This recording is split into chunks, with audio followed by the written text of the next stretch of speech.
Hey, Office Space family, thank you for joining us today. I know it's been a little while since we've got together, but we are back. Back, baby. Back. Full force. Yep. So welcome to the Office Space. Office Space. Office Space. Office Space. Office Space. All right, welcome back, guys. It is awesome to be back in studio with you. And if you guys are watching, you can see that we are in a little bit different of a studio. Right. We're going through some changes. We've left the war room, round table, whatever you want to call it, upstairs, and now we're down in here. We're getting our sound stage set up, our media room set up for this. Speaking of that, if anybody wants to swing by Best Buy real quick and get some mic stands. Listen, if you feel it in your heart that you would like to sponsor this podcast, whether that's equipment or that's finances, monetarily, we'd greatly appreciate it. We'll give you a shout out. We'll give your business a shout out. But I mean, listen, Cash App, Venmo, Zelle. Yeah. I think checks still work. Checks, gift cards, whatever. Cash money, whatever, it is. Listen, if you want to pour into it, we are like Josh kind of just mentioned, we want to get a set up.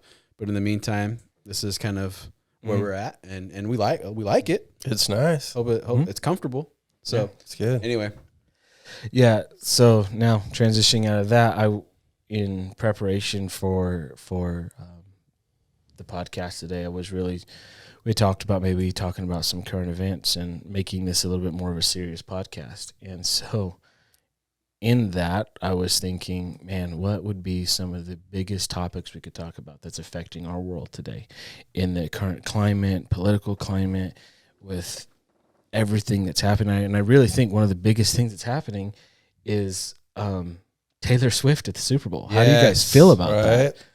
Yeah. So I think I'm the avid football fan. For sure. Okay. So do you guys know what's going on with Taylor Swift and football right now? No, not really. I may know a little, not much. So Taylor Swift, one of the most popular entertainers in this world. She's worldwide, obviously. She has the Swifties, and that is nothing short than an army of fanatics. Very true. You have that over here, and over here you have the NFL. Inside the NFL, you have the Kansas City Chiefs, who are going to the Super Bowl this Sunday against the 49ers. The Kansas City Chiefs have a tight end named Travis Kelce, number 87, arguably the best tight end in the game.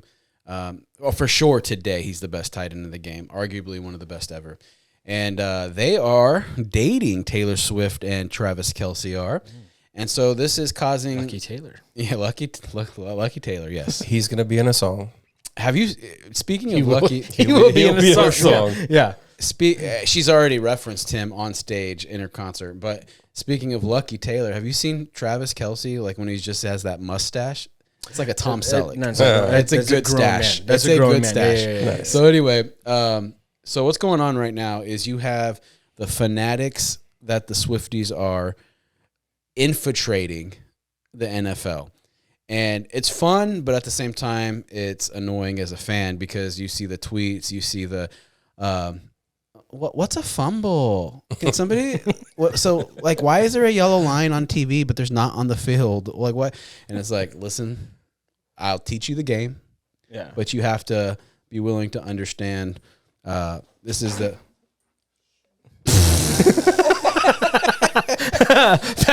Pastor just. Amen, like where I come from, it's cornbread and chicken. Where I come from, it's back porch sitting. Where I come from, working hard to get to heaven. Sorry, guys. Is that how it goes? Yeah, it's great. So go back. Yeah, it's fine. It's okay. It's fine. I noticed when you opened the door. So. Where were we? This is like doing the announcement video, right? It is. All right. Just I don't know if about- we're going to leave that in or going to edit it, but for those who don't know, Pastor just came in like a tornado in the middle of our. So anyway, had to fix the camera. Swifties, they are infiltrating the NFL. NFL doesn't really like it, but at the same time, they do because it's bringing a lot of views and it's bringing a lot of, it's expanding the fan base. But are they here for Taylor only, or are they here to learn about football? We don't know. But what we do know is every time the Kansas City Chiefs play a football game, the camera spends more time looking at Taylor Swift in the booth than it does the field. Yeah. So NFL fans are kind of annoyed, but at the same time, don't really want to start a war with the Swifties because we will lose heavily. Yeah. So that's what's going on. Would you consider yourself to be a Swiftie, maybe? No, I would consider myself to be a Taylor Swift fan back in the day. But Teardrops on my guitar, yes, Taylor. Yes, absolutely. Even all the way up to, one of my favorite lyrics ever written?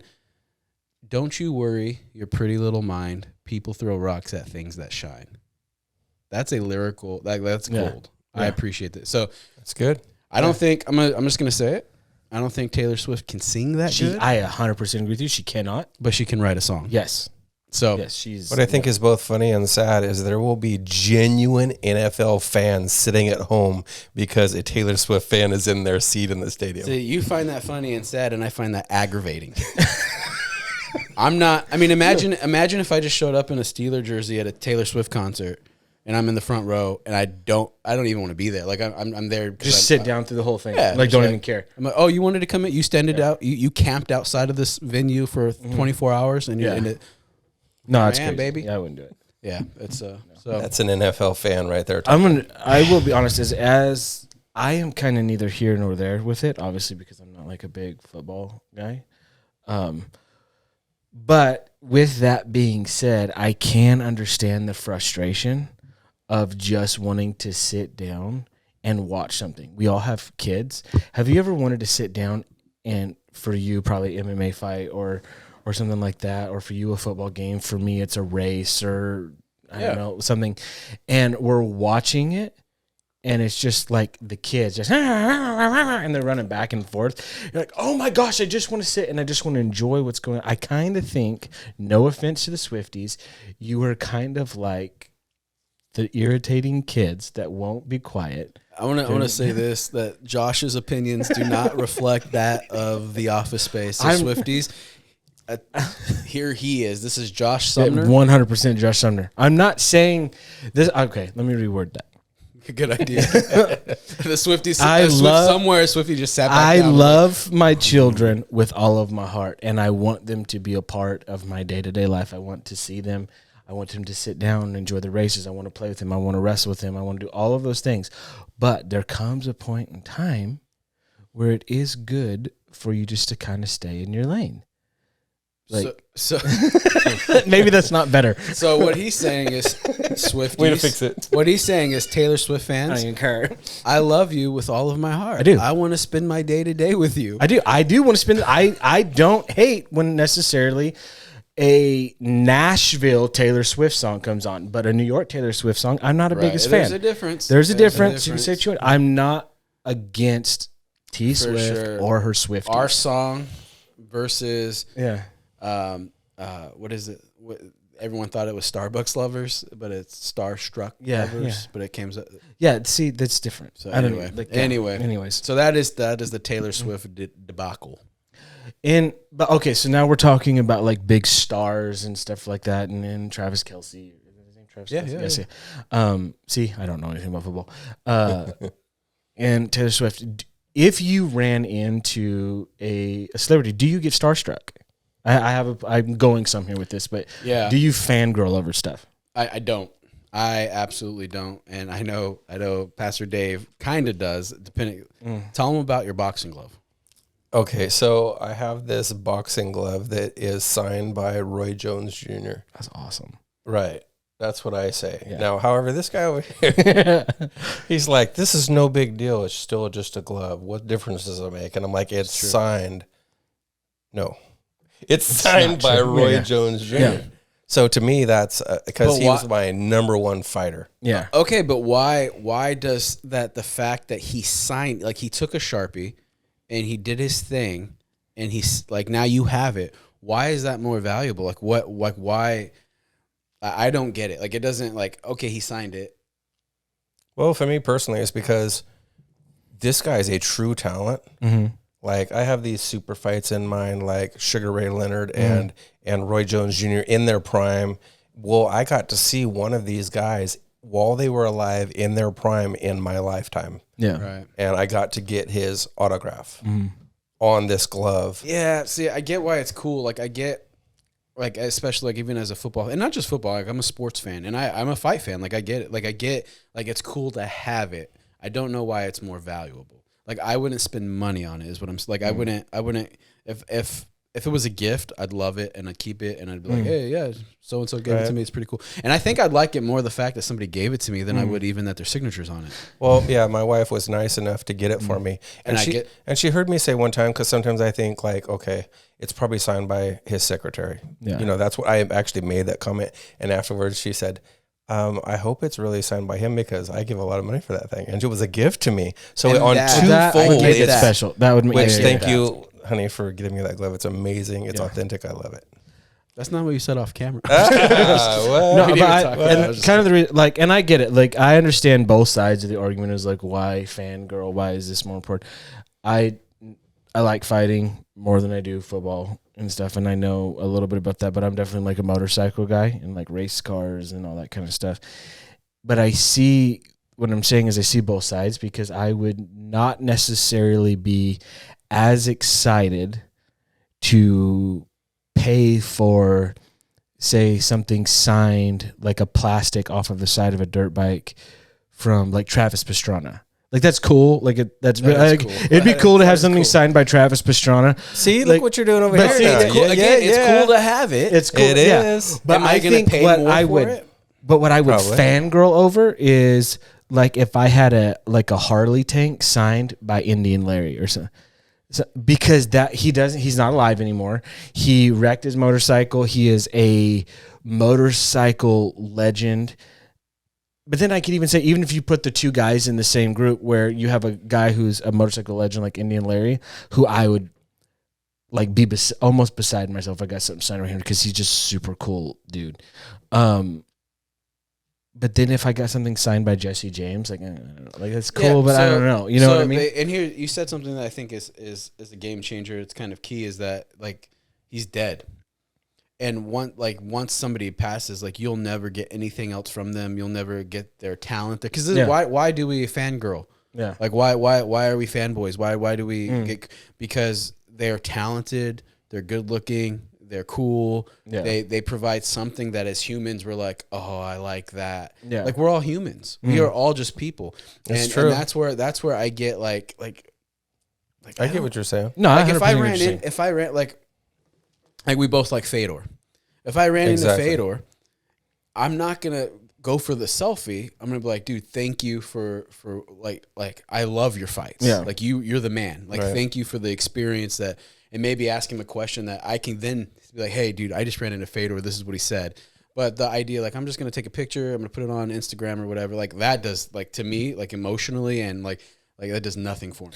I think it would be cool if you could do both, because I understand, like I want to ask you a question, I wouldn't turn but then, down the picture. but yeah, that's not my because I goal. think what some people do is why we respect and why we love these guys so much. And like, I love Travis Strong. The dude is amazing. Yeah. But what I'm saying, the dude is an athlete among athletes when it comes to A pioneer in the just sport. insane. Yep. But also so is Indian Larry. But I'm not going to get distracted. But why we fanboy over them, why is because they are absolutely masters of their craft Yep. in a way that we're all human and stuff, but like the way that they can do what they do is insane. And I think that it speaks to the training and the dedication to the thing too. But I think what draws us more than that is the fact is how it made us feel. Yes. Because I think about like the WWE, which was WWF when I was a kid. Oh, bro. Dude, the Attitude Era when I was growing up, I'm the biggest fan of. Like, I loved it. I was all about it. Yeah. The 12-year-old me, 13-year-old me, like I loved it. Oh, dude. Now, dude, like I couldn't, as an adult man, I could not watch that show with an ounce of care unless you brought like an old person back because as a kid it made me feel excited. Yeah. I didn't care how scripted it was. I didn't care. I just was like, oh, it's gonna go down. They're gonna get the chair. They're gonna get the ladder, and I was so excited because it made me feel a certain way. Right. Yeah, I can remember we were both. We weren't because WWF Attitude Era was the little more edgy one. We were allowed to watch WCW because it was more family friendly, but we would sneak and watch WWF. And I remember some of the first times I watched, like the first time I ever saw Stone Cold give a stunner. Yeah. I was like, ah! Like that was the greatest thing in the world. So yeah, I get that. I get taking, and even back to why I think the first time I saw Mike Metzger do a backflip in competition, first guy to ever do it. It affects you.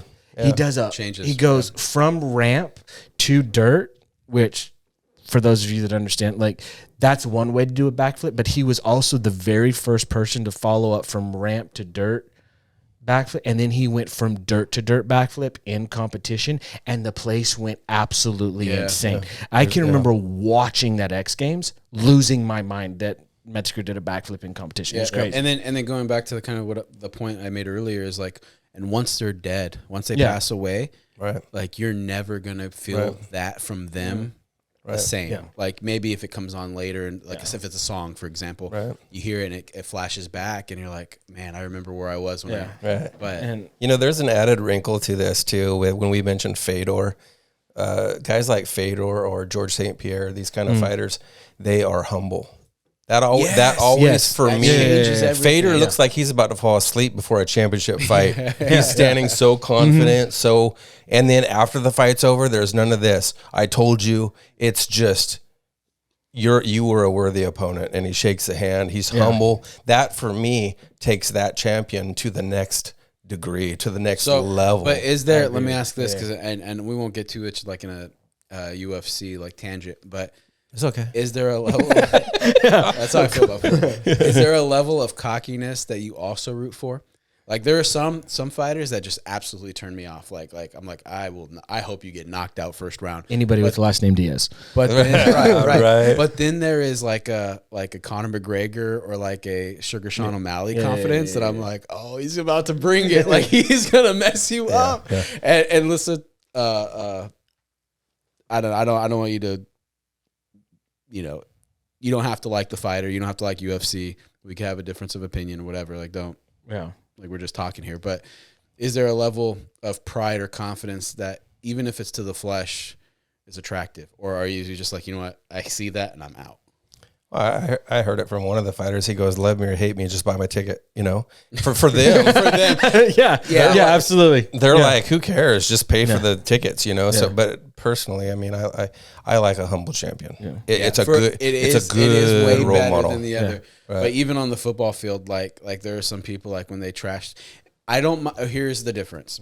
I don't mind trash talk if they back it up. If they back it up, 100%. And I don't mind it, especially if they're attacked first. And then I love the underdog. I just took you out. I love that. The saddest part about that is you will see that degree get in their flesh. It just happens. It does. When they win, they start thinking they're invincible. Talking about my boy Roy Jones. He drops his hand and starts doing the rope-up dope when he is so fast, such an offensive fighter, a tactician like crazy, and he starts and it just was his end. I mean, and that's the type of thing that doesn't identify with like the kingdom because it's like them. They're doing that in their power. Absolutely. Like they are trained. They're waking up at 4 o'clock in the morning. They are chasing greatness. And what is the greatness? The greatness of their own name.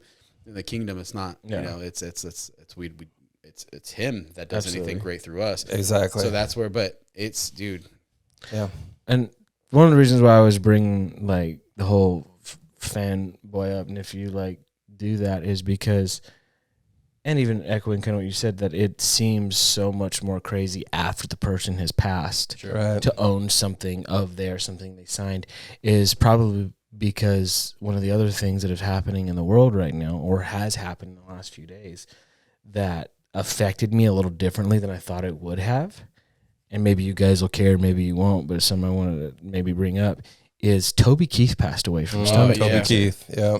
And I get maybe not the most spiritual thing to be talking about on the off, but he was such a part of like these Truly. years of me when I get my driver's license Yeah. and I'm cruising with my We buddies. grew. And Yeah. it was such a thing to where Agreed.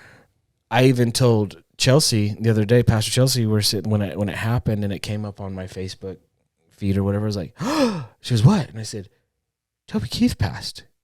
And I watched her just kind of sit back in her chair. She goes, I could almost cry like that. Like it affected Right. me. Yeah. And I think there's a couple of things that so in our age group when we were growing up, like it wasn't today where like I've never just searched a Toby Keith song to listen to it. Yeah. But what happened is it would come on the radio at pivotal times in my life. Exactly. And, Yeah, absolutely. And I just remember how I felt and where I was in some of these moments that I've heard, like like the Who's Your Daddy or all of these different songs. Like it's like it did hit differently with Toby Keith, and I don't know. There's like a handful of singers I think that, or we'll just keep it to singers for me, is like when Michael Jackson passed, like it didn't really affect me. I was a little bit too young. I remember watching it on the news and watching all of the streets were flooded with fans going to the funeral. And I understand he was like the greatest pop star of all time, and he revolutionized music, and he was the best entertainer probably since Elvis. Like it's huge. Yeah, and but it didn't hit me like it did with Toby Keith, Right. and I don't know. Right. I think that his songs were so pivotal. Like you said, they happened at moments and these times. And I mean, look at 9/11, for instance, literally after that, his song comes out. And I honestly feel like that song was so timely, and it took a nation, and we are literally called the United States of America. And we, at that moment, it combined, it made, there was such Like a unity. yeah, There was unity absolutely. from his songs. So that's one of the things that I just remember greatly is like, man, and then seeing it just unify America on a whole nother level. So It was Toby Keith that taught me it's the American way to put a boot in. Toby Keith taught me that. No, I think that it is so crazy to see somebody that passed in a way that to me is tragic, stomach cancer, Yeah. And absolutely. it did say in some of the things that I was reading, they said that he passed away peacefully, surrounded by his family. It was, but at the same time, thinking back to even what you're saying is just like pivotal moments from 9/11. I know for me, it was like through one of my very first heartaches. It was like right after I got my driver's license and stuff. And obviously, I had this little girlfriend and everything. And there was that song, You Shouldn't Kiss Me Like This or whatever. Like, oh my gosh, and it was this thing. But that too, I remember when I was doing even like some rodeo stuff and things, and we would listen to songs that he would put out because it touched on all the emotions. Right. It touched on like, yeah, let's go get her done. Or there was the songs like American Soldier to where it was very introspective and just, and these are the guys that are literally fighting for our country, the men and women, and bringing a respect and an honor to that. And I'm grateful for, not everything he sang about would be up to the standard by which we would live our lives to, but there's something to be said. It's still like part of you goes too. Like when they die, part of you. Like I remember when Bob Saget died, and I was like outside of Full House, he was like one of the dirtiest comics. Absolutely, right. And so I wouldn't listen to his stand up or anything like that. But I grew up with Full House, Right. and when he died, it was just like, oh, like man, Danny Tanner, like the You feel dad. like you know them. Yeah, it's so weird, and because you don't know them, but our experiences really do form kind of who we are and who we become, and it gives us like the appeal. Like I remember, like watching like Seventh Heaven and being like, oh man, I want a big family. Like no matter how dysfunctional they were, like I want a big family. I want to be a dad of I want a nice house, and I want to I want to be in like ministry and whatever. And I honestly I was too young to even remember the storyline of the show. I just remember seeing it and being like, that looks good.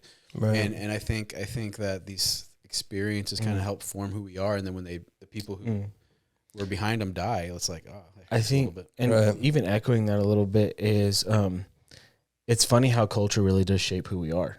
I think, and some people may like or not like, but one of the people who passed that I can remember getting my driver's license and going to the movies. One of the very first movies I ever went to go see after I got my license was Fast and Furious.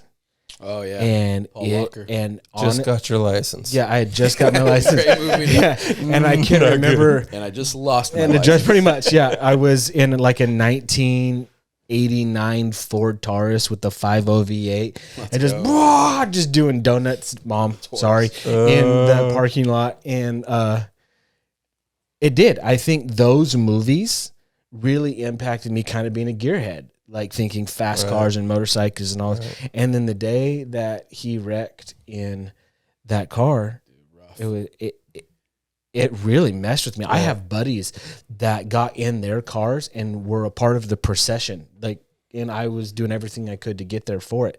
A person I didn't know, who didn't know who I was literally felt like a piece of me was broken away and was gone. And I was doing what I could just to go be a part of a funeral procession that I don't even know this guy. But I think that he was so impactful, and I don't know, it just kind of messed with me. I would definitely have fangirled over him if I'd ever got the chance to meet him, for sure. I did get to meet him. I met him a couple times. There's in Salinas, California, there's a steakhouse called Pinnacle Pete. Great steakhouse too, by the way. It's really cool. Atmosphere, but he had a ranch right by it, and so I'd go in and eat lunch, and we'd go quite a few times, and he'd be in there. One of the most down to earth people. That's super cool. And it wasn't like you gotta go back to it. Like it wasn't like, oh, can I get a cell? Like it was like our conversation is really nice. Like you're a cool dude. I got to know something about you. That's cool. And it is. And when he passed, man, I was you feel like you know him.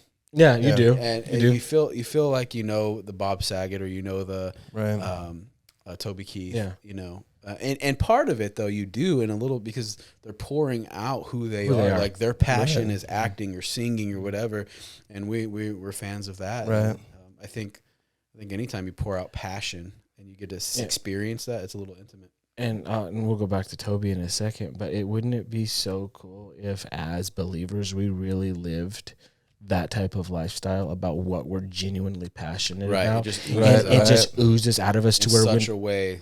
That when people come in contact with us, they were like, I know something about you. Because of the way you live your lifestyle. Exactly. I think not to emulate their lifestyles by any means, because I'm sure they didn't do the greatest things in the world. But if we are to take something from who they were, was the way that Toby unified a country through a song. And just that whole atmosphere that he brought. And I don't know, I just think it would be as believers, as Christians, to be able to, in a sense, if I can use this word, like adopt that type of passion and type of love. I feel like people walk around with a knowing inside them. And I say that because after 9/11, the churches were full. You know, that this terrorist attack just happened. And now they're answering a question that they've been walking around with inside of themselves. I'm not in right fellowship with the Lord. I'm not sure what tomorrow even looks like. Will there be tomorrow? I better get to church. Absolutely. And everybody walks around with this conviction on the inside of them, and they ignore it day after day after day. I got time. But when the situations come, it brings a check, it really does. They flood to the church house to get their lives right with God. Well, let me ask, because I was 11 or 12 when 9/11 happened, that terrible tragedy. But what I remember from the eyes of 11 or 12-year-old is, for the first time ever, I saw unification across the country. I would just drive down the road in a car, in the backseat of a car, and every car that passed had an American flag on the window or on the antenna or whatever. Today, probably the most divided in my lifetime that we've ever been. I mean, there are people talking about, like, we're on the edge of a civil war, right or wrong or indifferent, whatever. Like, the fact that we're talking about it means that somebody feels that way. Toby Keith uniting the country through a song. the reality that we are all mortals, and and for the first time in my life that I remember, I saw empathy Right. through 9/11. Right? Do you think that's possible today? Like, what will it take today? Like, what does that look like? I feel like it is a very possible thing. I mean, all things are possible through Christ, right? And so, you know, I mean, this even happens. I feel like that's not a fair card to play, by the way. Like if you ask a question, is it possible? Right. And they come back with all things are possible. It's like, well, all right, yeah, it's the truth. And in the church, even in the church, we have what we call their walls, but we call them denomination. Yeah. You know, and if you think about this, like if you want to get somebody into the presidency, for instance, you're going to nominate them. Well, I denominate you. You don't have my vote. Yeah. Right. I'm not on your team. That's what denominations, you know. Right. But talking about these walls and dividing, we serve the same creator, you know, Absolutely. and to literally look at each other and say, I don't vote for you. I'm not on your team, but we both serve the same Jesus. The blood that saved me saved you. Maybe it's the pessimist in me, but I feel like even, and God forbid, like a 9/11 were to happen today, I feel like it would be just so politically driven and agenda driven, like that story of the reality of what would like in 2001. Like there was no agendas. Like it was we all watched the same broadcast. We all saw the plane hit and the tower fall. We all saw the rubble and the smoke go up, and like there was not. Well, I mean, later on you get these conspiracy theories or whatever, but like it wasn't agenda driven. And I feel like today, like could that same thing unite the country? I think if we, the major cause of the unification in what I believe, maybe it is, maybe it isn't, my opinion, whatever it's worth, was that America came together over a common enemy. Right. Like we unified over the fact that That's good. you are not going to do that to America. Whether I believe in what you believe, whether I don't believe what you believe, the one thing we do have in common is we're Americans. Right. And I think that's what happened. I remember we were in Bakersfield when 9/11 happened, and we went to John's Incredible Pizza because my mom was trying to distract us from everything that was happening. But I remember sitting in the whatever room we were in when they had the big giant TV screens at John's Incredible and watching the towers fall. And I remember leaving that place, and within a matter of 24 hours, we lived in an America that I think only some people have seen in their imagination. Yeah. Like this is what America should be. Yeah. Is unified over a cause, and we're moving forward together as a unit. You might be on this side of the line, I might be on the other side of the line, red, blue, whatever. But there's a common enemy that attacked us, that is coming for us. Right. How do we rebut that? And everybody was just like, let's do it. Right. If you look at it, the amount of people that joined the service after that skyrocketed. Yep. People we're said, in. Let's do this. To the point that people know we're about to go to war, and they said, I'll give my life for it. Right. So let's talk about this spiritually then, because I think in the church you see a divide, much like you do in the country. For the unification of the church, and for people to be so passionate that, sign me up for so like I'm giving my life for the cause of the gospel. What does that take? Right. It's going to take first and foremost realizing we have a common enemy. We have right? a common enemy. There's a common enemy, but also God, I hope this doesn't get me in trouble. We have people that won't give up a position, much less their life. Right. That's fair.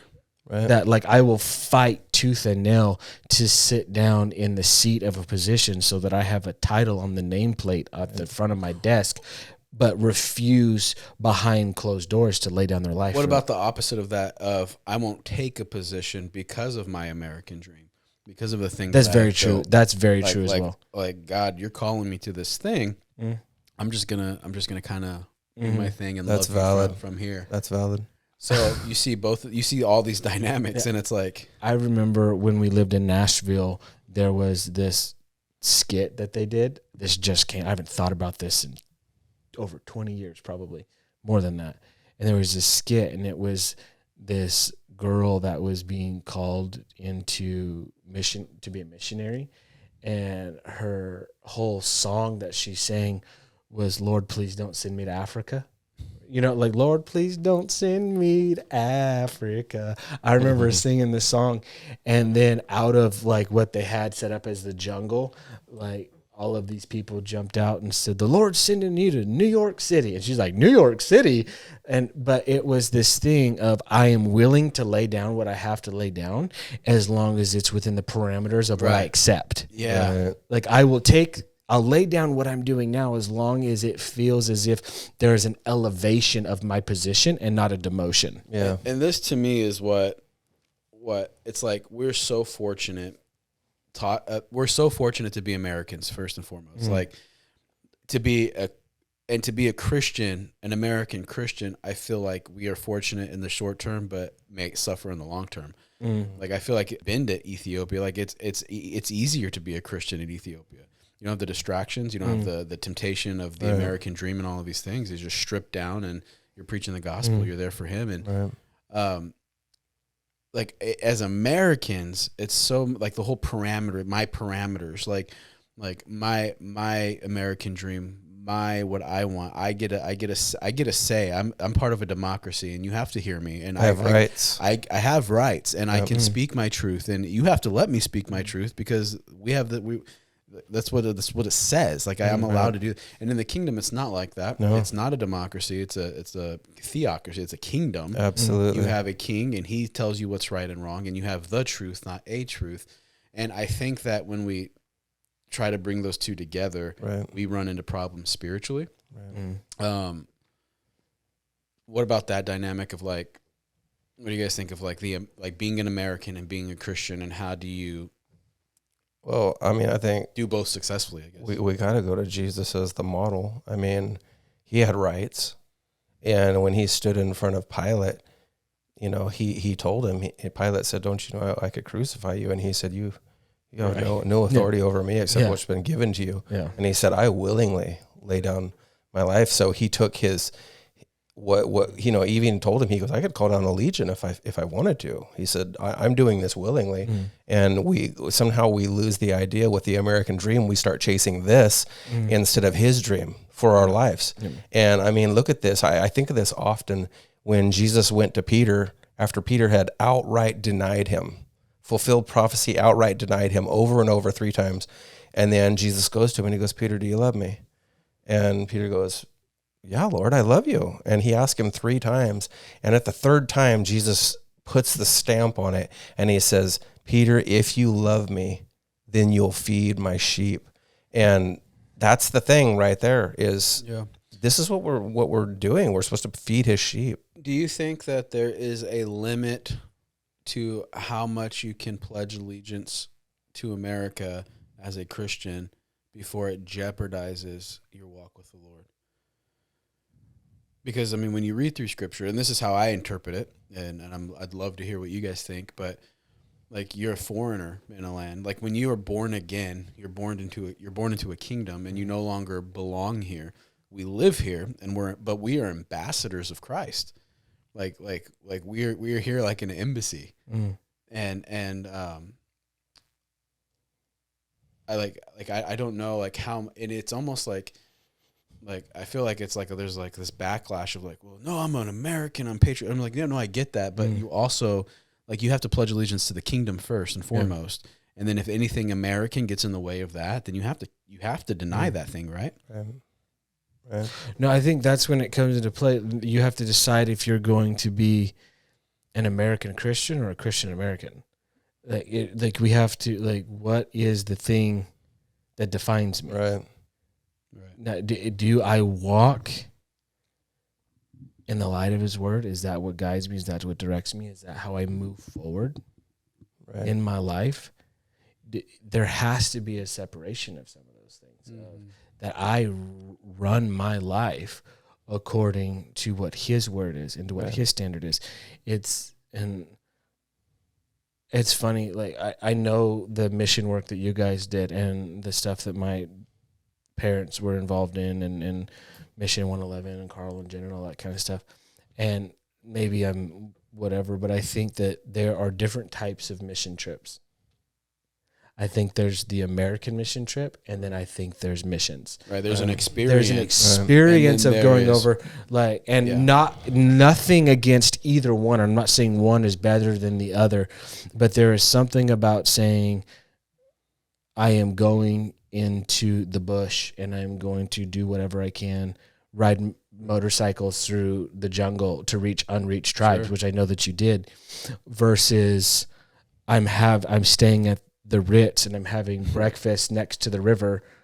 But I went and I witnessed to like some people in the marketplace yesterday, which is both good because Jesus has to get to every single person, and it's not one greater than the other. And that's not what I'm saying. But at the end of the day, what is your reason for doing what you're doing?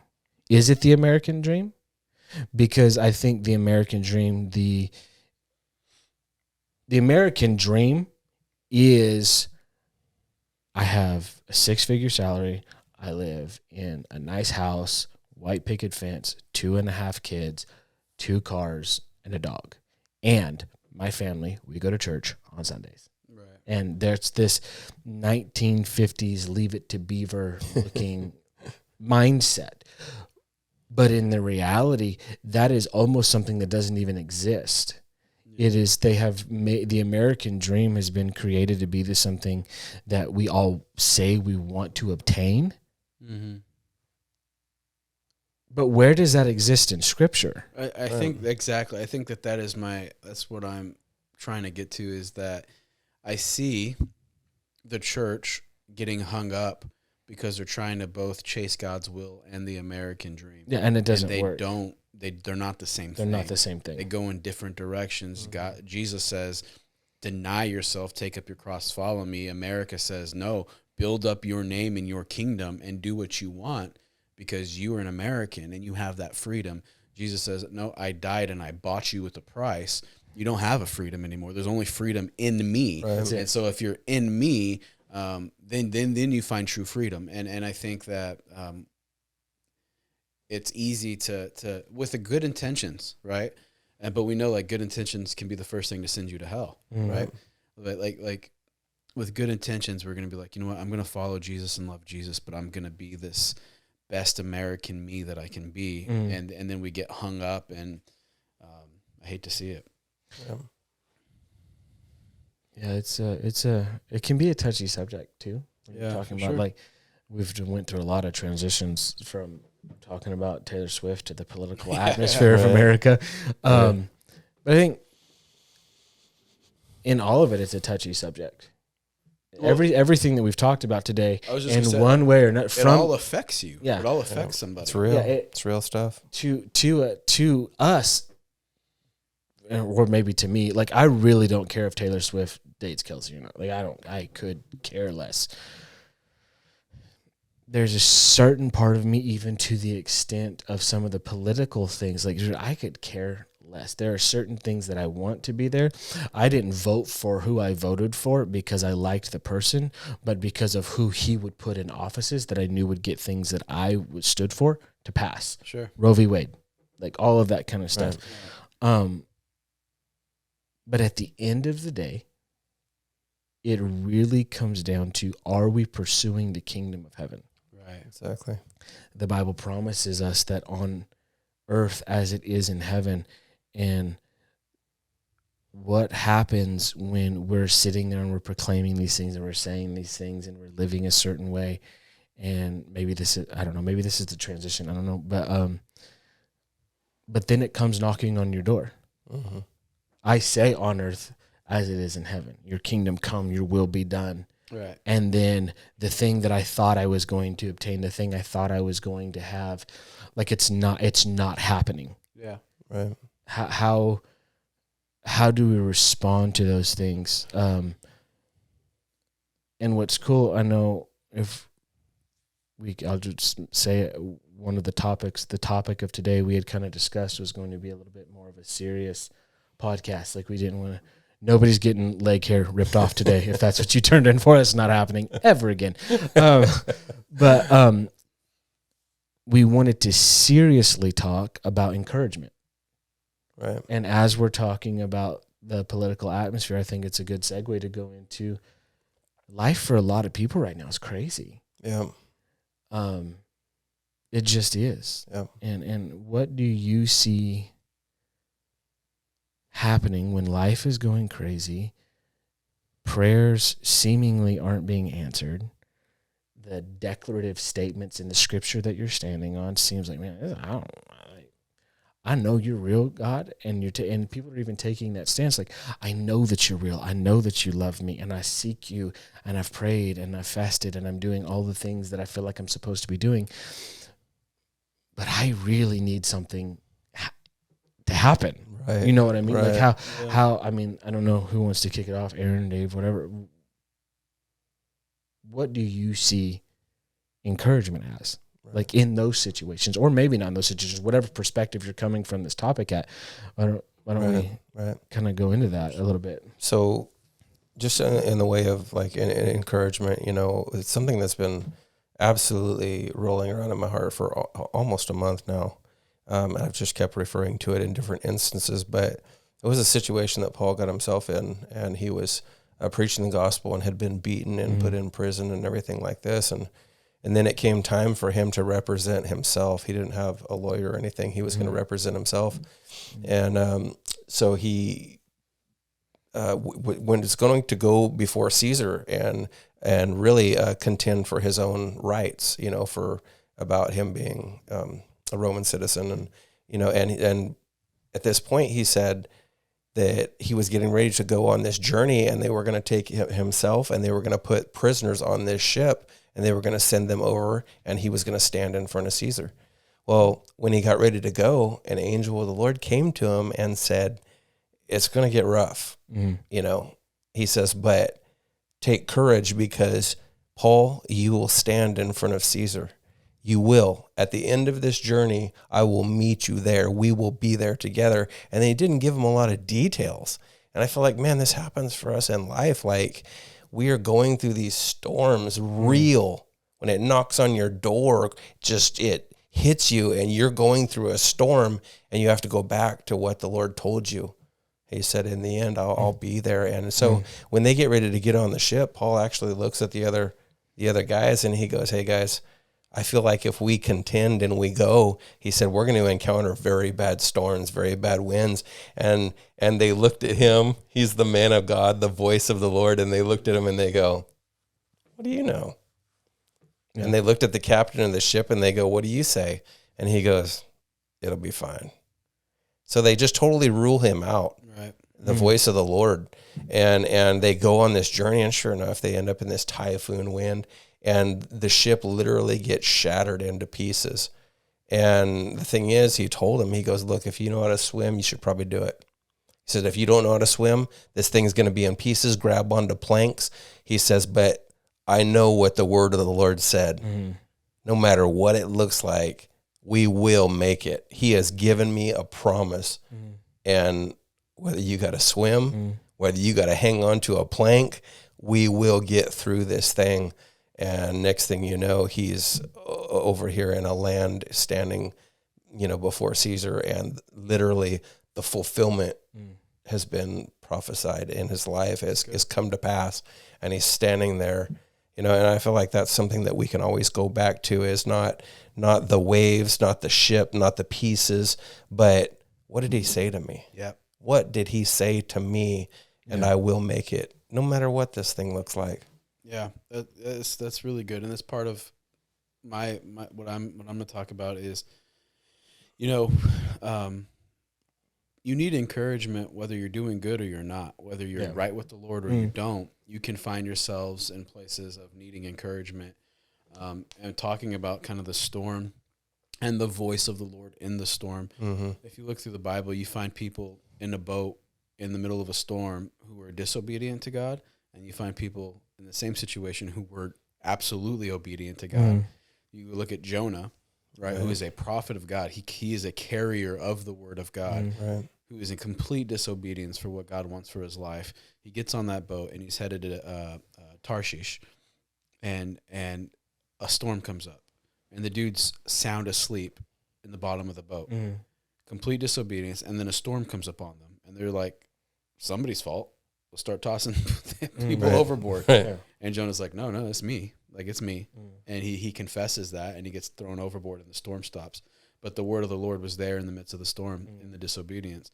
You look at when Jesus told the disciples to get in the boat and go to the other side, all they did was the thing that Jesus said. Right. He goes off to pray, and he sees them after the storm hits. And these dudes are like, when you think about these fishermen by trade, like, they're no stranger to the water. Right. They know. Yeah. They understand how to navigate water, how to operate a boat, and these dudes are terrified that they're going to die that night. And they're in the midst of obedience. Right. But then the word of the Lord came in the middle of a storm, and it always does. And that brings me to anytime. I mean, this is a staple for encouragement, and it's probably been worn out for some people, but I love it. I absolutely love it. And it's in Romans 8:28, Right. where we know that all things work together for the good to those that love God and are called according to his purpose. So good. And I've probably mentioned this on one of the previous podcasts because it's one of the staples in my life, is I don't have to stress. I don't have to worry. All things, not some, not most, Right. not all things work together for my good. And I think I did talk about this on the podcast before, so just bear with me. But when it says that it works together for your good, like, understand that God's good and our good are different goods. Right. Like we like a good movie and we like good pizza. God is a when he deems something good, think about Jesus with the rich young ruler. Why do you call me good? Only the Father in heaven is good. Like, That's a whole nother level. When God uses good Right. versus when we use, so all things work together for your good. I don't care what storm you're in. I don't care.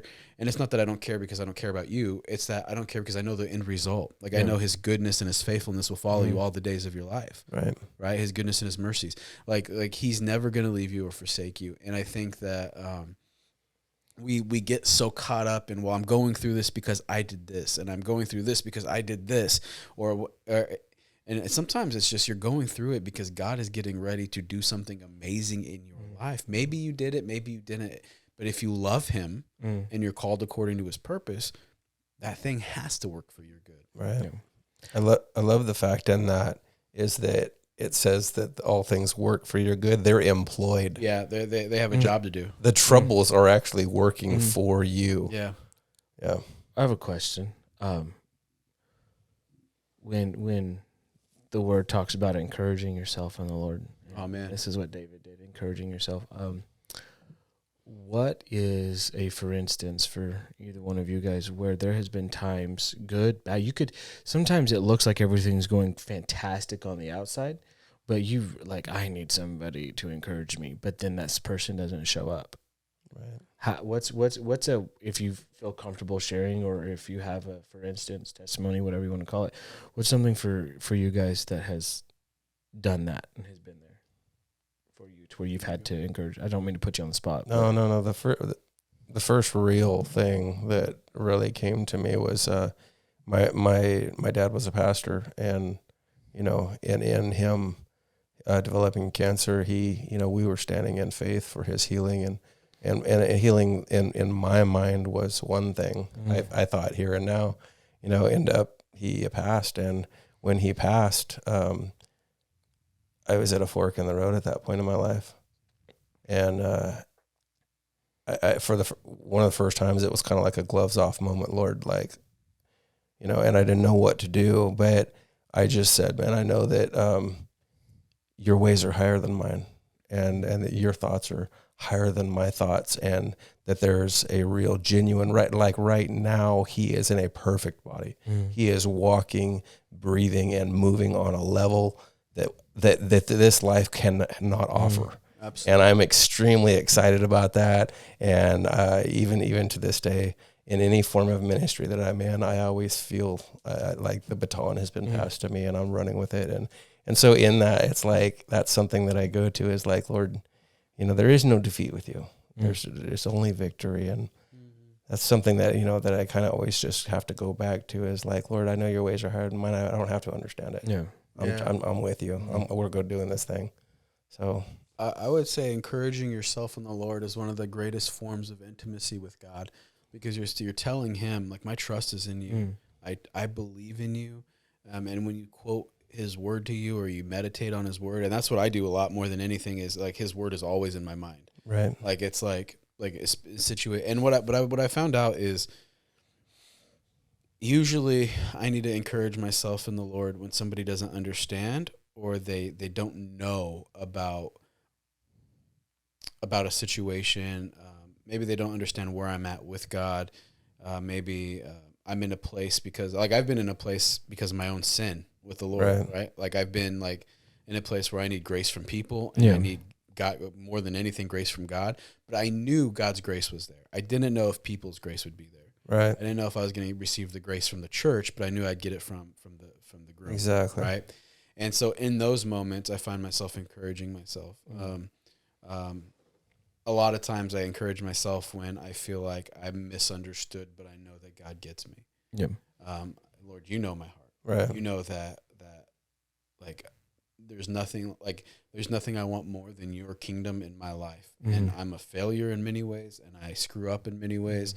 I don't always say the right thing, do the right thing, think the right thing. But God, if there was a switch that I could just flip, that is perfect obedience, I'd flip it for the rest of my life. Right now. Because I want your kingdom and your will to be done. And I think when people are the closest to you, whether that's friends or spouses or whatever, and they see you in your failure, that to me is when I find myself encouraging myself. Nope, I am what the word says about me. I am when I let my friend down, I am what God says about me. And but I think that's an intimate thing to do. Yeah, I think you said something really important, is that if it could be a switch, I would flip the switch. Right.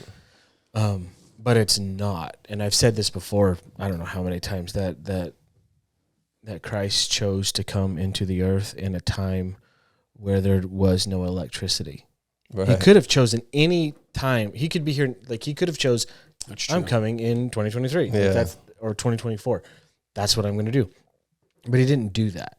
He chose to come in a time where there was no electricity, and any light in the word, anytime you see the word light, it is always in reference to fire. Right. And I think part of the reason why that is in order for fire to maintain its integrity, it has to be fed. Mm-hmm.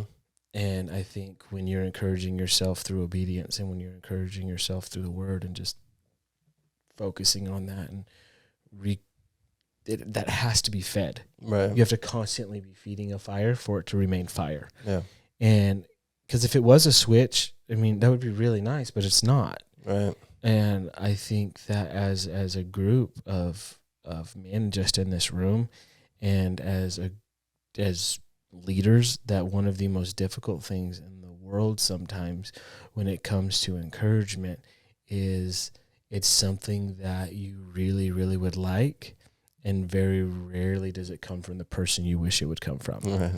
And I'm not saying that about anything. I'm saying just as a very broad statement, that when David says, I have to encourage myself in the Lord, it is at a point in time where there is a weighty thing that is on David, and there is no one as much, and it could be even people coming and saying and trying to encourage you, and your wife coming up and trying to do what they're trying to, and pastors and leaders and brothers and sisters, but it's just not the same as saying what encouragement is, and it's very basic. And I was trying to look up the definition a few minutes ago. I can't remember where I saw this definition, but the way it was broken down is reaching into the atmosphere and taking courage and pushing it inside of yourself. That is when you break it down. When David says, I'm encouraging myself in the Lord, that's what he's doing. He is reaching into the heavens, grabbing a hold of what the courage of Yahweh looks like, and I'm shoving it inside of myself, and it may not always feel good. That's good. It's in courage. Yeah, I am pushing it inside of myself, and it may not feel the best. It may not feel fantastic, what that looks like. Yeah, I think something that I struggle with a lot that I don't necessarily voice out is I oftentimes feel misunderstood. I don't feel like I'm Like whether it could be just like you didn't get my intention behind that, or you didn't get what I meant when I said that, or you don't get where I'm at or why I think the way I think or whatever. And I don't mean that in like a victim mentality. I just mean that like when you don't feel like you're understood, you don't have places that you feel like you can go for courage, for encouragement. And so I think that is, I know that God gets me because he sees the inside and, he sees the heart behind the man. And to me, that is encouraging. Yeah. That is, knowing that I have an advocate with the Father, knowing that he loved me so much that he died for me. Man, that he genuinely cast my sin as far as the east is from the west, that he teaches me and he grows me and stretches me. That really, really, it's part of why I will keep going for the Lord. Exactly. You saying that absolutely makes me think about what we were talking about earlier. Some of these people that we idolize or fans, or we put them on this pedestal, and like for me, Roy Jones, man, if I got to meet him, well, he don't know me. Right. I'd be like, you're him. And he's like, who are you? Right. Yeah. And here, give me your glow. I'll sign it. That kind of a thing. Well, when we approach the King of all kings, he knows every hair on your head. Right. He knows that 3 of them fell off this morning, and that brings it down to 2,876, whatever. I mean, he knows this. Such a comfort. That's right. Such a comfort. He knows you intimately. So good. And, that really needs to keep our focus where it needs to be, not on people or superstars, or there is one true star, and he is Jesus, And that's all there is to it. He paid the price, man. I think when it comes to encouragement recently and I wasn't going to share this, but I think I will. Recently in Pastor Chelsea and I's life, we have one of the reasons why we haven't had a podcast in the last month is Pastor Chelsea had a miscarriage. She was a little over 5 months pregnant, and Hank Ray Sumner went home to be with his creator. And by far the absolute worst day of my life. Like any other day,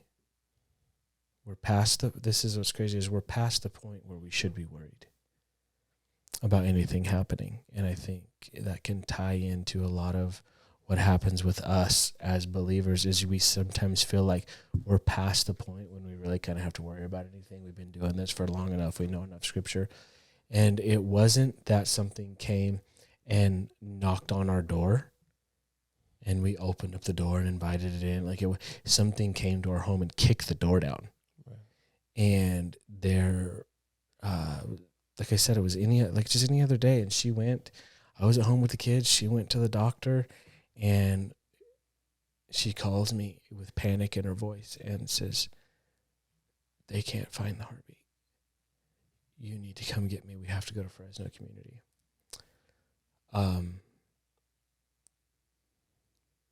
And this is what I did, is I immediately began to pray. We got on the phone, called the intercessors, got to call you guys, called Pastor, and with every ounce of faith as a pastor that I could muster. Mm-hmm. No, I speak life. There is no death. Absolutely not. Yeah. I'm going to hold Hank, and I'm going to listen to him cry, and he's going to wake me up in the middle of the night. And these are thoughts that are going through. No, absolutely not. I speak life into her womb and into that heart, and it will beat, and I'm speaking in tongues, and I'm doing the thing, and I pick her up, and we get, and the ultrasound, and no heartbeat. Go back to Clovis. There's I will not get into a lot of the details, but it didn't happen. And never before in my life have I felt like I needed encouragement like I did then. Like I said, it kicked our door down. And you're sitting there and in a hospital room. Life has been taken. And it's like, what? And you feel numb. You feel all of these things. And it did. And this is what I'm talking what is so, it was one of those times where it did not matter who was texting me. I appreciate all the texts, the prayers for those of you that are watching. Like, you have no idea what it meant to Chelsea and myself. But, and this is going to sound so rude, so please don't take it. I didn't feel encouraged.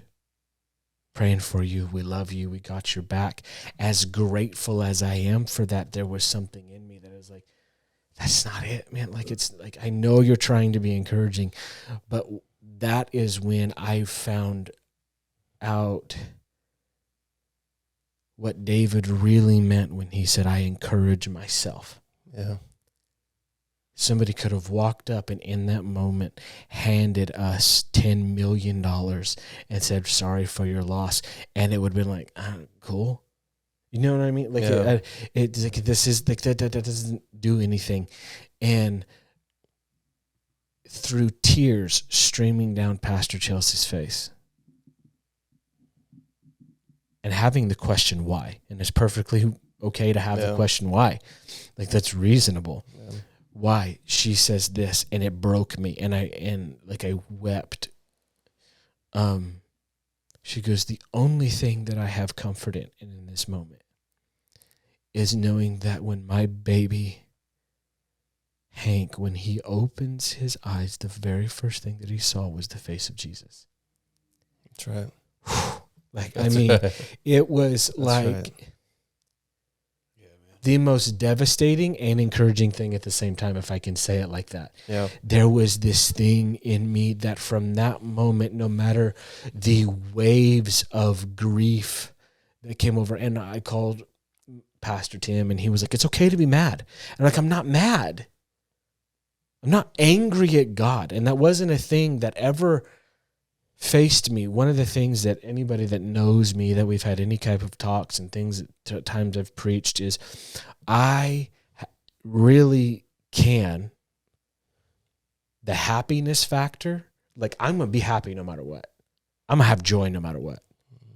Like, I'm just going to be happy. It's an emotion. I am in control of my emotions. I make myself happy. We go off in the joy of the Lord. And this was the first time in my life that I was not able to just make myself happy. I wasn't mad. I was really sad for the first time. Sometimes you just are. I just was. And there was nothing I could do about it. Yeah, exactly. And in that moment, I was like, God, dude. Yeah. And I remember my mom, Pastor Kathy, talking to Chelsea, saying, it's okay. It's okay to be mad. It's okay to be sad. It's okay to grieve. It's okay to, and she even said this, and you might need it. It's okay to say a bad word. It's okay. Like, she just went through she goes, all of this is fine. It's okay. Yeah. You lost your son. Yeah.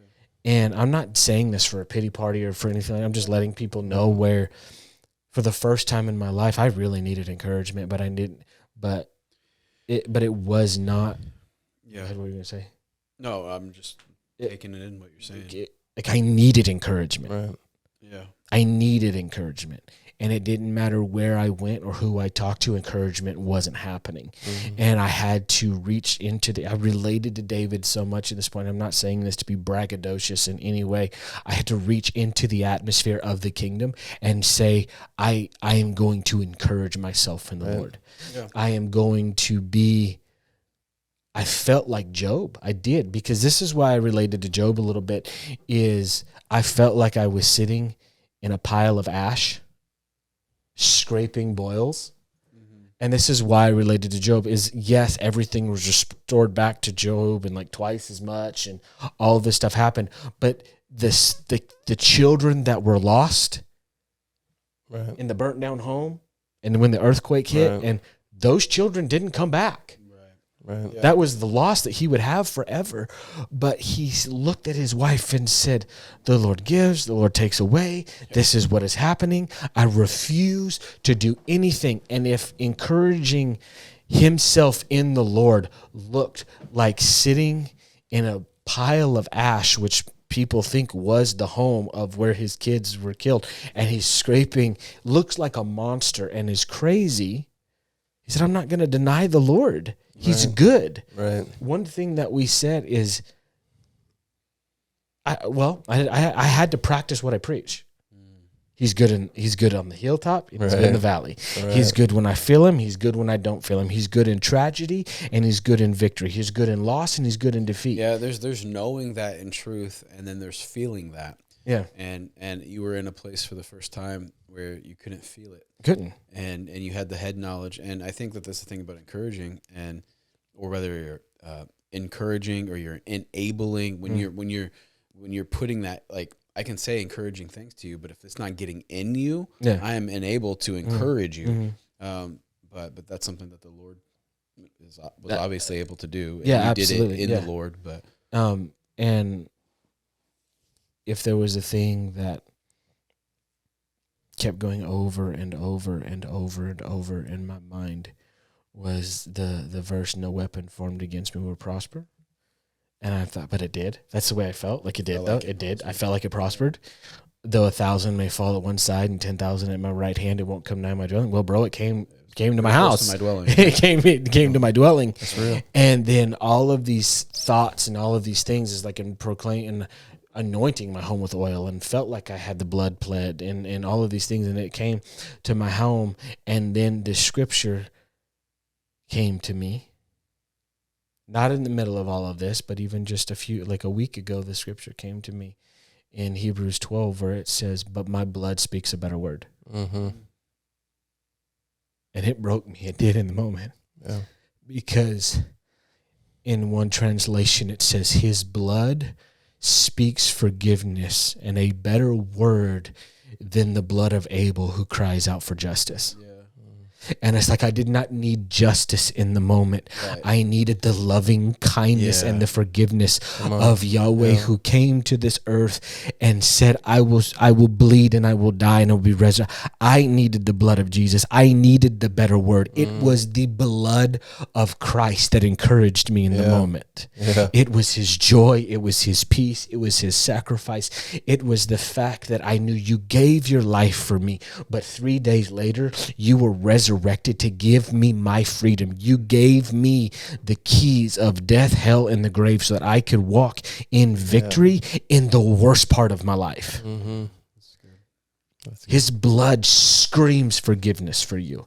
His blood screams grace and mercy and encouragement, that in the worst parts of my life, for those of you watching, in the worst parts of your life, in the worst parts of the pastors that are sitting here and the leaders, the only thing that gets us through those things is that we are washed in the blood. It is the consistent application of the elementary things of the word that we can dive into deep theology of what encouragement is and all the things. But at the end of the day, the only things that matters is I have been washed in the blood of Jesus Christ. And because of that, there will come a day where I will get to walk down the streets of gold with Hank. My daughter Ella looked at us and Wyatt, and they were having this conversation about Hank, and Wyatt goes, "Do you know what? I bet Hank really thinks that the streets of gold are cool." And it hit me like a ton of bricks. The perspective of a child of what eternity looks like. That's it. This life is a vapor. And he was like, so good. They cried and they were sad that they lost their brother. Yeah. But their mindset is, it's so cool that he gets to be in the kingdom of heaven right now. Yeah.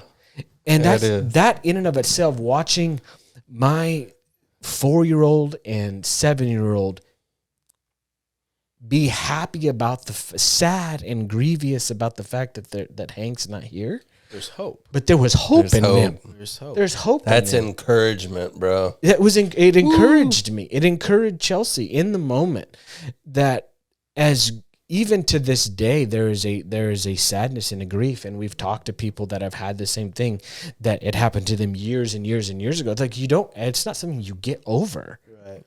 It's something that you live in acceptance of, but it's not something you get over. And there's things in people's lives whether it's the loss of a child, or maybe it was innocence stolen from you as a young person, or things that you encounter. There's things that you don't get over, but he is a restorer of those things. You don't get over, but you can receive healing. You receive healing. Yeah. That he is a restorer of those things. He is a restorer of your innocence and of your peace and of your mind. He restores your mind. Absolutely. And I think that if I had anything to add to this, that's what it is that in the worst possible situation I would ever be able to picture myself in, or anyone else, not just me. I don't want to make this about me. Anyone. Yeah. In the worst possible situation you've ever found yourself in, he's there. He's there. Yeah. And I think that's something that I want to say to that is, it is about you, and it is about you. And it's about you watching. It's about me. Like, it is about, like, first it's about the Father, but then what does he do? Every time you put him first, every time you seek him, every time you make it about him, he turns it around and makes it about you. Mm-hmm. Yeah. And then you do it again, and then all of a sudden you get closer and closer and closer until it's perfect unity. Mm-hmm. And if you're watching this or whatever, like it's okay for it to be about you. Yeah, 100%. It is. Mm-hmm. Make it about him, and he'll make it about you. It's good. One thing I say in youth, not all the time, but every once in a while, I say this, it's okay to be selfish right now. Right. It's okay. And if you explain that in context, like, it's okay to be selfish about what God has for you in this moment. Yeah. And I think that that's something that, not all the time, I don't ever want to, right. Because the kingdom is for you, and it's for you, and it's for you, and it's for everyone that we come in contact with. Right. And I think that this word of encouragement doesn't have to be a feeling. It really has to become a knowledge that we have of what it means to be full of the courage of God. Yeah, that's so good. That's so good. I remember when I was young, and I'd go to church for like a safe environment, and it was just like I didn't realize it was in Christ. I kind of thought it was in the church, but it was like my safe place, and I'd go there by myself and attend service, and then I'd have to go back kind of to the hell that I was living in. But I remember, like, it was songs like "Because He Lives," I can face tomorrow. Like I cut my teeth on those songs. I remember I'd like walk back home or whatever, and just throughout the day, because He lives, I can face tomorrow. Absolutely. Like, that was so real to me. That the hope that's found in Jesus, so good, is so real. Is so real. That there is encouragement in the Word. There's encouragement in Jesus. There's encouragement of the love of the Father. But there is a difference between hearing it and just kind of knowing it and it being real to you, real on the inside of you. I think one of the best pictures to me, and something that I see in the Word that is knowing something versus feeling something, is Paul and Silas in a jail cell. You're telling me, after being flogged and beaten and whipped, and then being put in the innermost parts of the dungeon, which is the sewer system of the city, to where you're probably up to your knees or more in human waste, and you're chained to a wall, and and then in their mind they look at each other, and I don't think it was this glorious, they started to harmonize in, the key of C, I exalt thee. Like, that's not what it was. It was an inward groaning of, you are still good no matter what. Yeah. And what happens to them if they don't do that? What happened to them if they don't yield into the knowledge of who he is, and not just the emotion of who he is? Right. What happens? And we don't know. I don't know. I don't think that they would have been left there to rot. But I think Paul was looking so much to death, like looking so forward to death. Like today is he had the big picture mentality. Picture, absolutely. Yeah, I think he was ready, man. He was just like, sometimes I think that was the flesh, the thorn in his flesh is like Lord, just take me home. Yeah, just take absolutely. me home. Yeah, like I have to live among I'm amongst this world who I'm constantly writing letters of encouragement to, and letters. I think that's a good point too. Is Paul would write to the churches to encourage them, but it was full of correction. It was full of truth. It was and it was like, how is that encouraging? like Paul, you just told me like God just gave me over to my sin. How is that encouraging? But truth is encouraging. Truth is encouraging because truth is it's like the true north. Like it sends you home. Yep. Well, it doesn't Sets you allow free. you. Freedom is It doesn't allow you to remain in your mistakes. yeah. And ultimately, that's the whole purpose of the gospel, is to draw you out of what you've been entrapped by. Right. It's like when I used to work with a guy that we all know, who shall remain nameless. He was one of the hardest people I've ever worked for, but also, without a doubt, the best man I've ever worked for in my life. I love that man with all my heart. And when I was like finishing concrete, or I was pouring a curb, or I was setting pipe, or we're doing whatever we're doing, he would not allow me to continue to do it the wrong way just to protect my feelings. Right. And neither will the Father. Right. He won't allow you to continue in the way that you're going just because he's concerned about your feelings. It's just like Pastor Kathy used to tell me all the time, I am more concerned with your eternity than I am concerned with you loving me or even liking me right now. Yeah. And so Right. That's a good point. I think so. That's kind of where I sit with encouragement, is just, it's there for the taking. If you need it, he's there. You know what I like about this and this topic is it almost feels heavy because when you need encouragement, it's in heavy circumstances. That's right. Absolutely. And I think that there is, and we've seen, and the church have seen, like a superficial level of encouragement of like, you are the head and not the tail. God goes before you, and you are an overcome. All of these things are true, but it's like, put that in context in my situation. Yeah. Like why do I need to hear that? Because life is hell. Yeah. Because things are terrible. Maybe you're on the fringe of divorce. Maybe you just lost a child that you were expecting. Maybe whatever. I mean, fill in the blanks. Yep. Who knows? Like this, there is It's a long list. Maybe you're stuck in the middle of a storm in a boat, quite literally, or spiritually, or emotionally. Maybe you feel like nobody gets you. Maybe you feel like you're trying to do all the right things, and everything you do seems to just fail and fail and fail. And you hear about people who everything they touch, it turns to gold, and everything you touch, it just falls apart. And you're like, but God, you're for me. What's good? And you hear these things, and it's like, yeah, but until you put that in context for me and my story, like it can feel heavy. Right. But when, I mean, my goodness, like every single story that we preach about and that we cut our teeth on in the Word was a heavy situation, and God showed up. Yeah. You know? And everything changed. So good. That's good. It reminds me of a story. I was up at camp, and I don't mean to take over, I don't mean to talk so much, but I was up at a camp one time, and it was just another camp, you know, and the preacher, I don't even remember who it was, if I'm being honest. I just remember him being very much, there's a champion that lives on the inside of you. You're going to be successful. I see doctors and lawyers and all this different kind of stuff. And that's great. And I think there's a place for that. I think it's very applicable to people. And if you want to be that, that's cool. And I remember going back to the cabin, and I would think I don't even know that I might have been a counselor helper, you know, like I just graduated. I remember this kid saying, how does that even work for me? He goes, my parents are drug addicts, and I don't even know anyone that's ever graduated high school. Yeah. He goes, so telling me that there's a champion that lives on site, he was, you could see him physically mad and upset because he goes, how does that work for me? Yeah.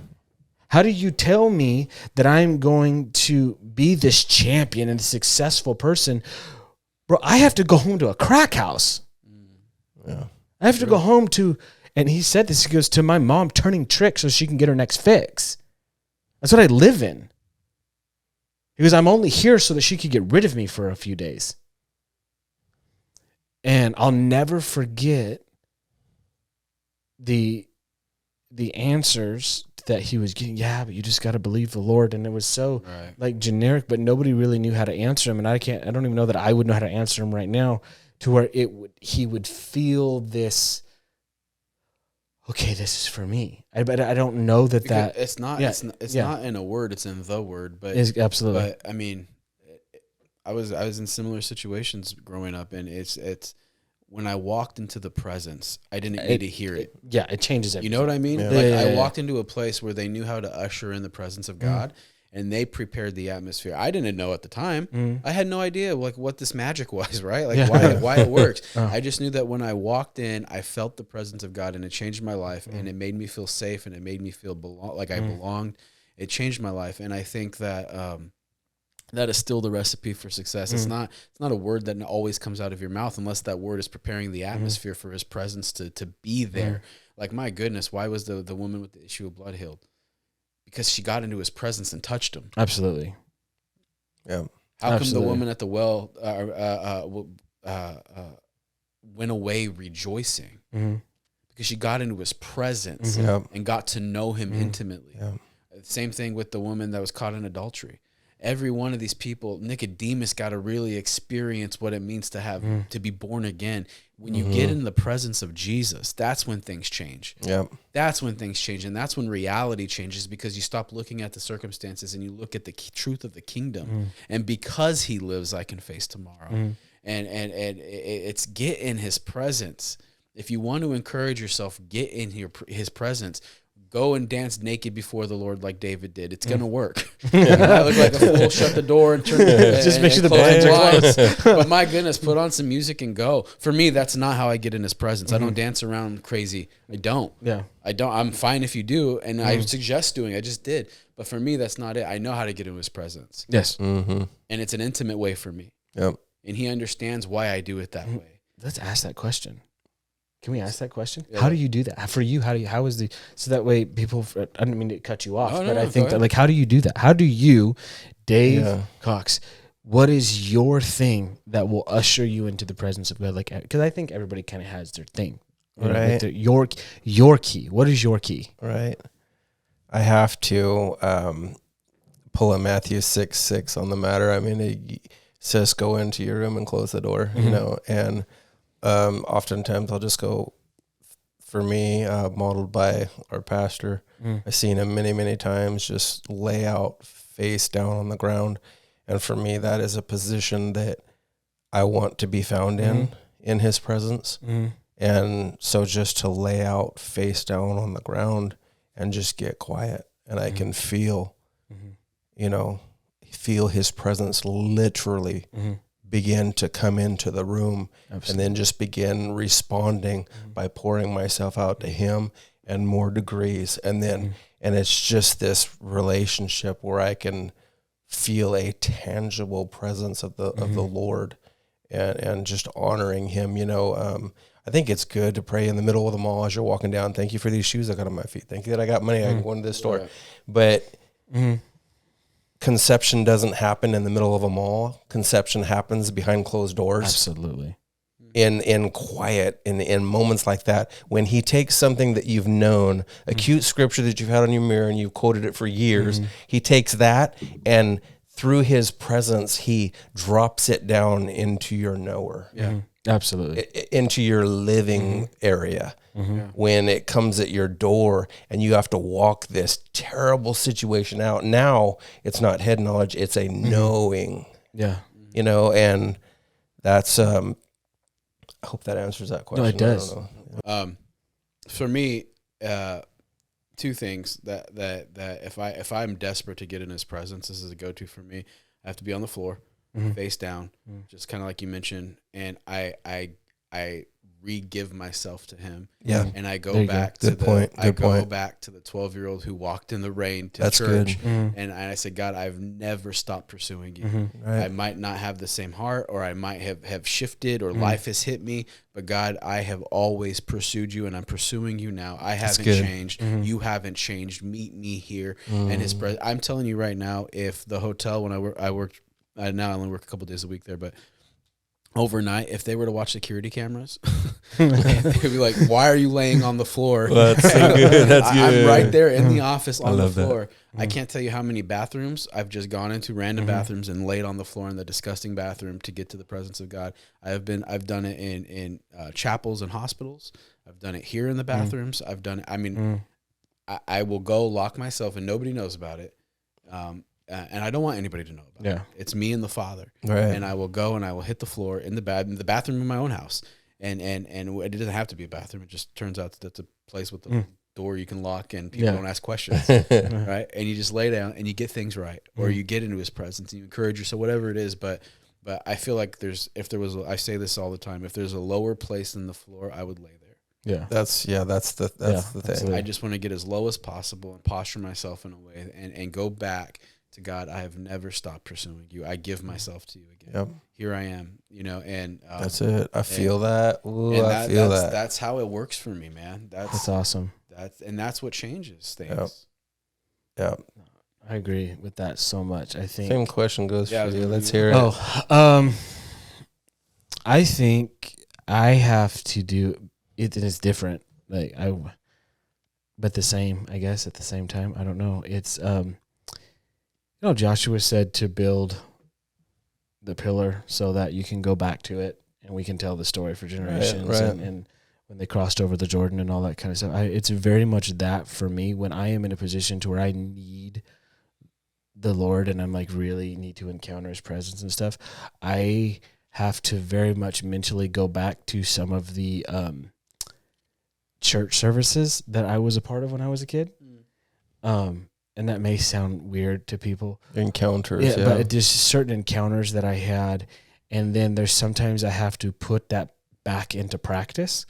And most of the time when I need it, I need to go get in my car and I need to turn on certain songs, whatever, and that's what I do. No, this works. And there are the staples, man. yeah, and like I need this works. Yeah, I'm feeling that, and I need that. Right. And there's times that you can ask like certain people that have been in cars with me when I turn that on, like I have to, and it's songs that like by and by, like Carlton Pearson, you said by and by when like that, and then one of the songs that gets me. In order for me to get to there, I have to go through the door of praise first. Right. For me personally, and I'm not saying that's for everybody, I have to walk over the threshold of praise into worship, and then into like that. There's a process that I have to go through, and I will be in the truck by myself, and I will put on this old school praise melody thing. And if you know me, it's all B3 Hammond organs and choirs and all that kind of stuff. And there's this song that they used to sing that I'm a soldier. I'm a soldier in the army of the Lord. And then it gets to this part, says, if I die, let me die, but I'm still a soldier in the army of the Lord. Yeah. And it's like, and then I will be in there by myself, and I can't carry a tune in a bucket or anything like that, but I'm like, yeah, like, and I'm going for it. And it's it's not the only way, but if I need it to happen, like that's the door I have to walk through is through praise. It's one of the keys, man. Yeah. I've taken, this is why I've taken some flack because I've made it known that I don't really care for Christian radio music. I'm with you so much. And that doesn't mean I don't like Christians or I don't like Christian songs or anything like that, or I don't like the truth that they're singing about. But I've also made it known that I don't guess I don't mind it, but it maybe a little bothers me a little bit. I don't know. But I can't do like the whole background Christian, like, Christian songs on the background, because to me it's so much more than that. Like that is like the like that is that they're singing about my saving grace, and when I go to the most intimate place that I could possibly be and be the most vulnerable that I am, like it's more than a background song to me. And it's like it's more than just a generic like I'm not gonna throw anybody on the bus, but it's more than just a generic Christian song that comes on the radio as I'm driving down. I'm not saying that if you do that and it gets you in this presence, keep doing it. Like I'm not knocking it, but for me, it's so much more than that thing. And it's like some of the most powerful songs ever sung were born out of a place of pain. Oh, dude, you know what I mean? And that's not a background song. That's not a background song. Pastor fell off a ladder upstairs. It's not a song just for entertainment or just whatever. And my wife, she'll put songs on in the background while she's cooking or whatever, and she loves that thing. And I wouldn't interrupt. Like I'm not going to stop her from doing that. But for me, I can't, because if that certain song comes on, that thing's going to get burnt because I'm going to be on. You know what I mean? Like, like I'm going to go to that place. And I 100%, because I think. I'm also not the biggest fan of just like having K-Love in the background all the time, which is fine. If you do that. I would say predominantly there's some type of Christian music that's playing 50-50. And I love Christian music. I think it's amazing. But that song, By and By, the one that I referenced earlier, is by and by when the morning comes. And I'm thinking, when the morning comes, that got me through the situation. When the morning comes, when the morning, like the day, or when the sadness morning comes. And then it goes on to say, all the saints will be gathered home and will understand it better by and by. Yeah. No, I will understand it better by and by when I just yield to his presence. Yeah. Mm-hmm. Yeah. When I just get rather I receive a full understanding of what's going on, or I don't receive a full understanding of what's going on. That's a wash. That doesn't matter because he's still good in the middle of it. I'll praise him anyway. I'm talking praise him. Yep. Yeah. No, not sexy worship. Right. Praise him. Yeah. Because these songs that we're talking about were written from that place. Yes. And that's what I think the attachment is that these people are writing these songs from these moments, from being in his presence, and it identifies, man. Now I want to say this. Do you notice how this is the way encouragement works? Let's talk about the atmosphere in the room. I know you got to go, but let's talk about the atmosphere in the room. How you said a few minutes ago, it seemed as if it was heavy. Right. But then as we begin to talk about what we do to step into the atmosphere, I don't know if you can feel it over the podcast, but I can feel it in the room. The room, I feel it, that there become this lifting. It does. A lifting of the weight and a settling of who he is. Because for the spirit of heaviness, put on the garment of praise. And that's what it boils. When we talk about encouraging yourself and we talk about these things, like that's what I say. It's one of the most intimate forms of worship. It's one of the most intimate forms of praise, and that will lift the heaviness. But in that, and where you guys were, and probably at times still are, I'd imagine for Chelsea, it still can be. Absolutely. Like there is a season for mourning. Absolutely, it's okay, and it's also okay to produce fruit in that season. You could produce fruit in and out of season, and if you find yourself, you or whoever, in a place where you're not producing fruit, I think for a moment, like think about when Jesus cursed the fig tree. Like for a moment, there was an opportunity. He was hungry. He saw that it wasn't producing. But he didn't, from afar, he didn't say, you know what, curse you. Right. He expected something. Yeah. He came in, that fig tree was in the presence of Jesus. It had an opportunity. I heard a preacher say, in referencing this one time, he goes, the only reason the fig tree got cursed is because it didn't produce fruit in that amount of presence. Yeah. Right. That's what and you read in scripture and Psalms and you read that you can be a tree planted by the water that produces fruit in and out of season. Right. Absolutely. But in that there is a season for mourning and for everything under the sun. We know that from Ecclesiastes 3, but you can be fruitful, and it's okay to be fruitful. A lot of people think when they're mourning that this has to be a time of only sadness. No, it could be a time of recognizing truth and then producing fruit. No one can tell you. Like one of the things for people who don't know, like I'm a chaplain with the Clovis Police Department, and one of the things that I've learned more than anything in doing that, and that's a privilege to be able to do that, is sometimes there are no words. Yeah. Sometimes you just tell them to feel. Yeah. And if they don't feel anything because they're numb, you just say, be numb. Just exist right now. Exist. And I'll exist with you. Mm-hmm. And if you want, I'll go out of the room. But right now we're just going to sit. Mm-hmm. And you let people process and you let God do the thing that God does. And hopefully if I'm doing my job right, I'm bringing in the presence of God. Mm-hmm. And they're just sitting in his presence because I'm there. Right. But don't let anybody tell you, if you need encouragement now, don't let anybody tell you how you're supposed to feel unless it's the word. Absolutely. Don't let people try to, there is a season for everything, but seasons change and God is the changers of the seasons according to Daniel. So I know what you said, as we're leaving, say one thing just to leave with people. I'll go first. What is the one thing, if you could just say, real quick synopsis of. Can I do it the way I feel it? Yes. So I'm just going to look at the camera for a minute, and I'm stepping into the very thing that I was created and put on this earth to do. And that is when we was talking about 9/11 and that people walk around with an awareness of where they at with their creator. And if you're sitting on your couch right now, maybe you're in a sofa watching this, if you currently are sitting in a situation where when you examine yourself, you know that you're not right with your Creator this very moment. Don't let a tragedy bring you to your knees. Willingly get on your knees.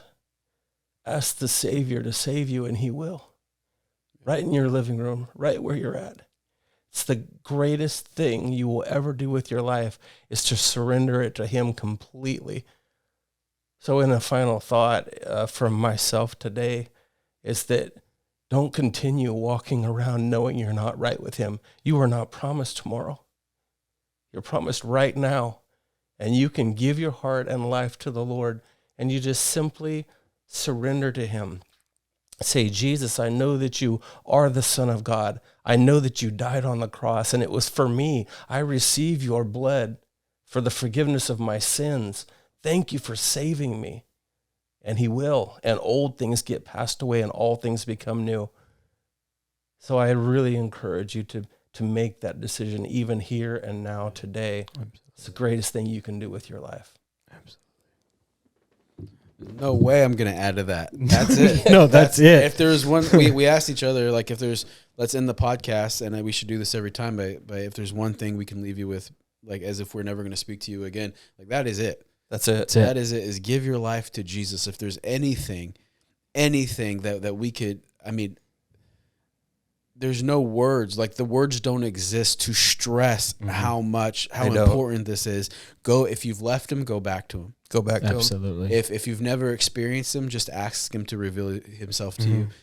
Go back to Jesus. Stay with Jesus. Like, that's it. That's the message, man. That's it. Like, That's it. And you're not too far gone. No.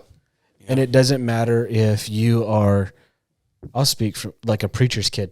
It doesn't matter if you've been raised in this your whole life. You are not too far gone.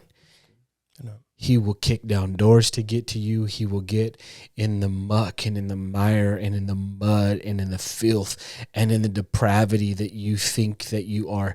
He has come to set you free from those things. You're not too far gone. Yeah. You haven't done so much that he doesn't love you, that he doesn't forgive you, that he doesn't accept you. That's the truth. Yeah.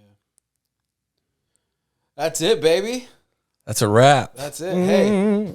10-4. I am a little disappointed we didn't get to peel any hair, but I'm not. I'm thoroughly grateful for that. Maybe next time. I do want to say this, and this is it. Is we have continued to make this podcast based on a lot of your guys' feedback, and so please let us know if this ministers to you. We've had this in the past, and you don't know what it does for us as far as encouragement. Like when we get text messages that says, I'm not even going to go into them, but praise reports, and it's all glory to the Lord.